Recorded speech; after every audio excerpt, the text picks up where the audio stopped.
बिस्मिल्लाहिर्रहमानिर्रहीम। आबादगार दोस्तों, हिन वक्त असां मौजूद आहियूं मुंहिंजी ज़मीन अब्बास फार्म ते ऐं मूंसां गॾु शहदादपुर जो मशहूरु मारूफ़ डीलर मसूद पठाण ऐं उन सां गॾु ॿिया असांजा दोस्त मुख़्तलिफ़ कंपनीज़ वारा FMC वारो ऐं टारगेट वारो नुमाइंदा जेके शहदादपुर जा आहिनि उहे सभु गॾु आहिनि।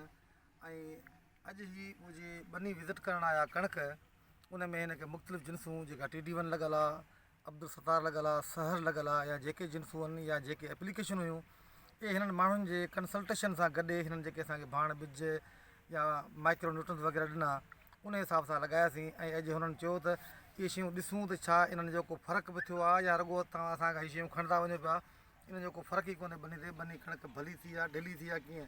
उन करे पर्सनली तौर ते जेको आहे सो असांजो मशहूरु डीलर मसूद पठाण जेको आहे सो या बनी सॼी घुमणु आयो। से तव्हां भला फ़सुल घुमियो, तव्हांखे कीअं महसूसु थियो? बिस्मिल्लाहिर्रहमानिर्रहीम। मोहम्मद खान बाज़ माशाल्लाह ॾिसी तबियत ख़ुशि थी वई, तमामु बहितरीन। अल्लाह साईं अञा हिन में बरकत विझे। इन में ख़ासि करे तव्हांजी बि महिनत आहे। सुबुह साण तव्हांखे ॾिसूं था फजुर नमाज़ खां फ़ौरन बाद तव्हां अची था वञो पंहिंजी बनी ते, पंहिंजी रोज़ी ते, ऐं हुनजी बरकतूं आहिनि।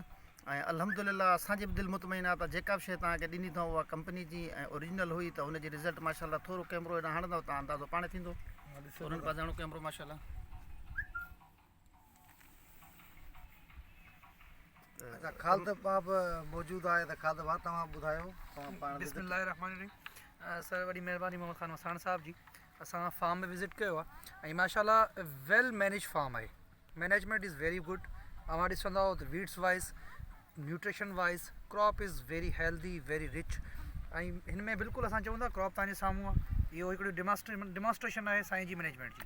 हिन खां वधीक आउं चवां थो कुझु चवणु नथो चाहियां। फरहान इस तरफ़ आ जाओ। फरहान आप बिस्मिल्लाहिर्रहमानिर्रहीम। आबादगार भाइरो अस्सलाम वालेकुम।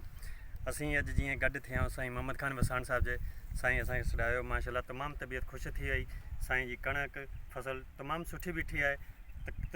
तक़रीबन साईं जा माइक्रोन्यूट्रन सुठा हलिया ऐं FMC वारा वरी टारगेट जा बि आहिनि। साईं खे तक़रीबन माशाल्लाह सुठो VIP रिज़ल्ट मिलियो आहे ऐं तव्हांजे साम्हूं कणक बि बीठी आहे, तव्हां ॾिसी सघो था। महिरबानी। आबादगार दोस्तो, तव्हांजी वॾी महिरबानी। ऐं असांखे असांजा जेके डीलर हज़रात आहिनि उन्हनि खे बि घुरिजे जेके ॿिया बि आहिनि त उहे घटि में घटि पंहिंजे ग्राहकनि जूं बनियूं जेके वक़्तनि बवक़्तनि घुमनि। इन सां जेके असांजी हिमत अफ़ज़ाई थिए थी ऐं इहा बहितर ॻाल्हि आहे। ऐं उमेदु थो कयां त ॿिया दोस्त बि इन शइ खे फॉलो कंदा। वॾी महिरबानी।